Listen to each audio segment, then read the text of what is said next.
What's up everybody, Arrg the Pirate here, and today we're going to be taking a look at the beginner's guide for Sparrow.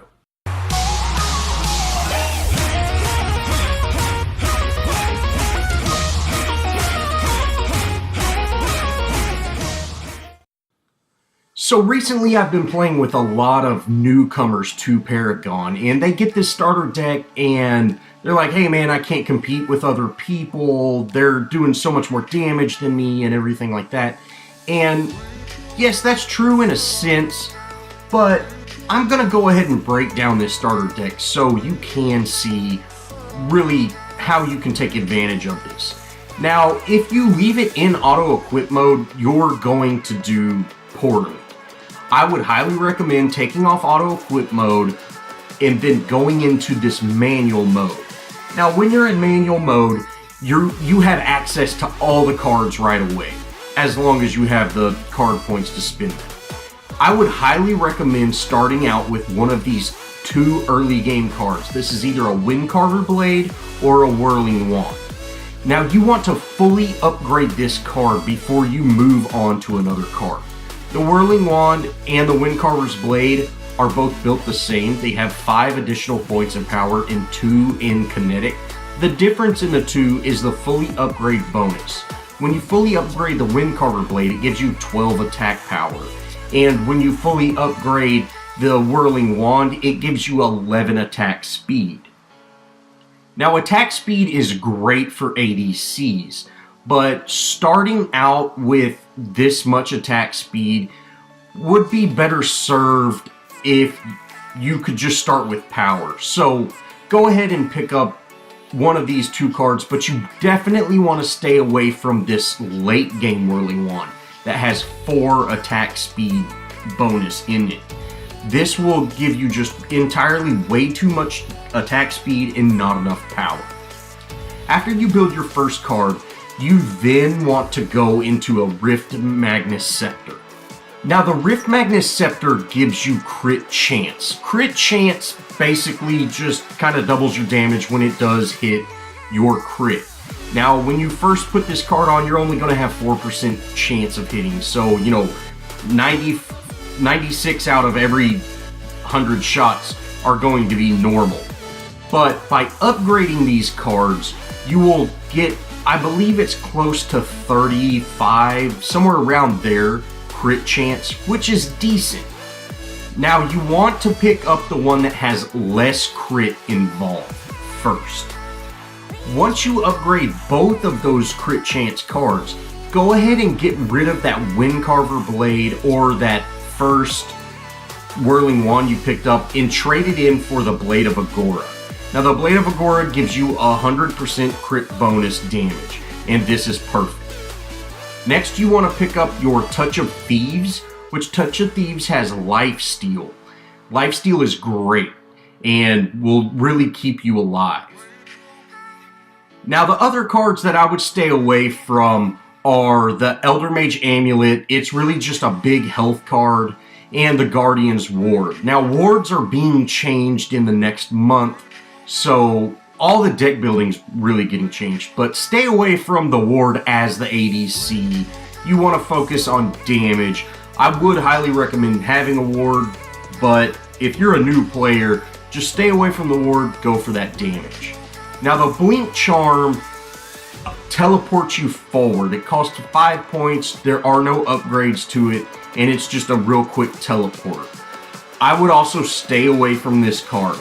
You want in build a Wind Carver Blade and a Whirling Wand, your 2 Rift Magnus Scepters, your Blade of Agora, and your Touch of Thieves. So that's your 6 cards right there.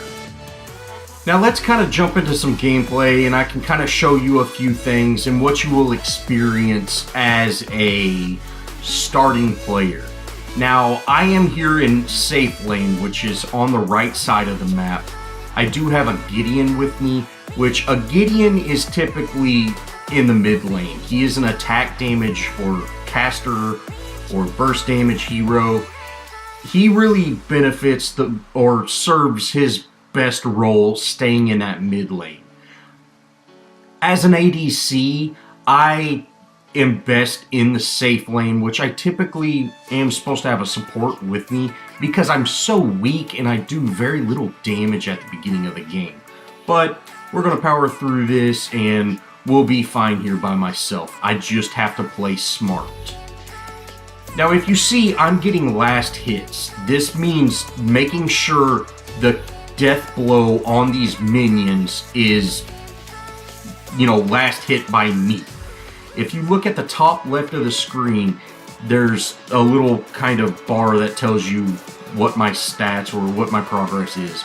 And I've got 0 kills, I've got 0 deaths, I've got 0 assists, and I've got 6 creep score or minion kills. Now every time you get a minion, that number goes up, as you just saw there. I'm currently at 7. And you really, as the ADC, want to get those last hits above all else.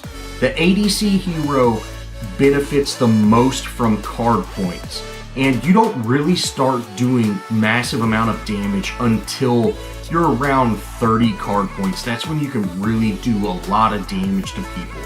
Not so much player level, so getting to that max level of 15 is not near as important as it is getting to a lot of card points. So make sure to pick up those last hits as often as you can. Now another key point to playing an ADC or a carry hero is you are very weak and do not a whole lot of damage in this begin game. So playing very cautiously is key. You don't want to overextend, which, if they have a hero in the tower and you're in the tower, if you don't have a support with you, you should maybe think about backing up. You don't want to die as the ADC. Of course, a death is not the end of the world, but you want to stay alive as long as possible. The longer you're staying alive, the more card experience you're getting, the more health or the more player level you're getting, and this will make you a lot stronger in this end game. Now one thing to note about the towers is if you're shooting the tower and an enemy hero walks in front of your shot, the tower will instantly start hitting you as soon as you hit that enemy hero. The best thing to do if that happens is aim at the top of the tower or, halfway up to where it's over the enemy hero's head. That way they can't stand in front of you and be able to get hit so the tower starts hitting you. The only way to avoid tower damage if you do shoot an enemy hero is to just leave the tower. Now here this Gideon's, kind of chasing me down, and he's only level 2. I'm currently level 4. I have not gone back for more card points, but I am over, his level, so I'm going to be able to do massive amount of damage to him. Now, another thing to note about the ADC is the shots, pretty much with every ranged hero, they do have flight time. So you need to kind of lead your target. If your target's moving around a lot, you have to anticipate where they're going to get those, to actually make contact with your shots. If you're aiming where they are and they're, closer to the end of your range, they're probably going to not get hit by those shots. Now, I did miss my first gold buff, which is that little bug that I just killed right there. It gives you 300 card experience every time you kill it. It spawns in for the first time at 3 minutes, and then every odd minute after that. You definitely want to make sure that you are picking up that gold buff as often as possible. Now, Sparrow's abilities also use a lot of mana. So the best thing to do with Sparrow is to save your abilities for enemy heroes. You don't want to use abilities when you're, clearing out minion waves, because you won't have them available to you when an enemy shows up. So really saving mana instead of, using them to clear waves is really the key point to this. And your rain of arrows really doesn't do a whole lot of damage, but what it does is it stacks up your passive ability that allows you to do more damage to heroes when you hit them. So you can get your rain of arrows on a hero. If they get hit 4 or 5 times with that, you're going to be doing that additional 30-40% damage to them. So use rain of arrows and piercing shot and things like that on heroes and not on minions. Now I am at 10 points. I was able to fully upgrade that whirling wand. So I currently have 26.5 additional attack speed. And this is really going to allow me to just shoot like crazy, get a lot of hits. If you're not as good at aiming, I would recommend picking up that whirling wand first. That way, instead of hitting harder, you're hitting faster and you're able to really put some damage out. Now, we did just get that Richter kill, and I want to push this lane, so I'm going to go ahead, use my rain of arrows to kind of clear out those minions, get my minion wave into this tower, try to get some last hits, and down this tower so I can start rotating to other lanes, helping out in team fights, or just consistently push my lane. Now, if you see here, they have a Sparrow and a Revenant that are both much lower level than me, and I'm able to make just really easy work of that Sparrow because I am building power and attack speed, and their Sparrow's not. Their Sparrow's building into health. So you can see the difference there. I was a few levels above them, but I'm able to do so much more damage.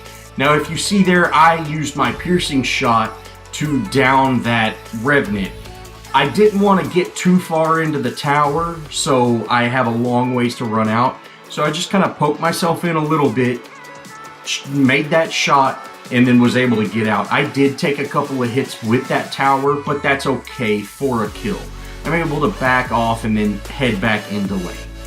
Now, I've been staying in this safe lane by myself almost this whole game. So I'm currently player level 7, as well as I have 15 total points, but I only have 13 equipped currently. Now, their Sparrow has been rotating around. She hasn't been farming. She's at level 4 or 5, and so I'm superior in level as well as card points. This is the point of an ADC. If you see here, I'm just absolutely able to melt her. She does very, very little damage to me. Most of the damage that I took was from the minions because they start hitting you as soon as you start hitting enemy hero. Since their ADC is not farming correctly, I'm able to just devastate her. And it's kind of the same with all the other heroes on that enemy team. They're not playing the objective, they're playing team deathmatch, which is, you do not want to do that with any hero. You want to always play the objectives, but especially with an ADC in the early game, you want to do nothing but farm. Farm is key, and like I said earlier, you don't really come alive until you hit around 30 card points, depending on your deck. But especially with this starter deck, you really need to get 3 or 4 cards before you're going to come alive. Now, I did pick up a Windcarver's Blade for my second card, and what I'm going to do is whenever I get enough cards to go back and upgrade again, or upgrade to my third card, I'll go ahead and sell that Whirling Wand and pick up my crit chance. So I don't want to delete both of those cards. I want to keep one of them so I do have the correct in-game. But I'll probably sell the Whirling Wand because it does have so much more attack speed than damage, and I would rather go for damage. Unfortunately, this game is very quick, and I don't really get to max build with her to kind of show you exactly how it is. But if you do go into that manual mode and pick those 6 cards up and just keep those for that max build, you're going to do fine. Now, you do have access to 7 cards, or, you know, there's 2 Whirling Wands, and you can kind of swap one out for the other. which can be beneficial when you're trying to get that Touch of Thieves. Since it is a 10-point card, you can just go ahead and pick up that extra Whirling Wand and upgrade that slowly, and when you get it to 10 points, sell it and pick up Touch of Thieves. And at that point, you know, every hit you make, you're going to be hitting for, you know, probably 400 and 600 on crit, somewhere around there, and you're going to get just a ton of that health back. So you really become hard to kill, as well as dealing just tons and tons of damage. Well, I've went ahead and jumped just a few minutes ahead. We ended up taking down that safe lane tower, and I rotate over here. There's a 3-man group, and I end up ulting and just really erasing this entire team.